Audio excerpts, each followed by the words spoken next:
তো সেই হিসাবে মানে একেবারে আবদার, আসতেই হবে ভাই।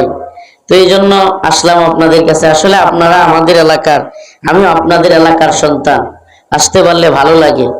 এলাকার মানুষ, পাশাপাশি তো বাড়ি, আমার বাড়ি পূর্বদলা, এটা ফুলপুর, খুব কাছেই। ফুলপুরের একটা অংশ তো প্রায় পূর্বদলার সাথে লেগে আছে, উগলার দিকে। তো এই জন্য আপনারা আমাদের খুব কাছেরই মানুষ, আমিও আপনাদেরই সন্তান। প্রিয় হাজিরিন, আমি কোরআনে কারীমের একখানা আয়াতে কারীমা তিলাওয়াত করেছি। আল্লাহ রাব্বুল আলামিন মুমিনদের শত্রু কারা এই ব্যাপারে পরিচয় করিয়ে দিচ্ছেন। দেখুন, একটা কথা কি, যে কিছুদিন আগেও যখন আপনার এই নতুন গভর্নমেন্ট চেঞ্জ হইল 5ই আগস্ট, সাথে সাথে আমাদের দেশের কিছু দল, কিছু নেতা, এমনকি উপদেষ্টা, তারা অতি সুশীল গিরি দেখাইতে লাগলো।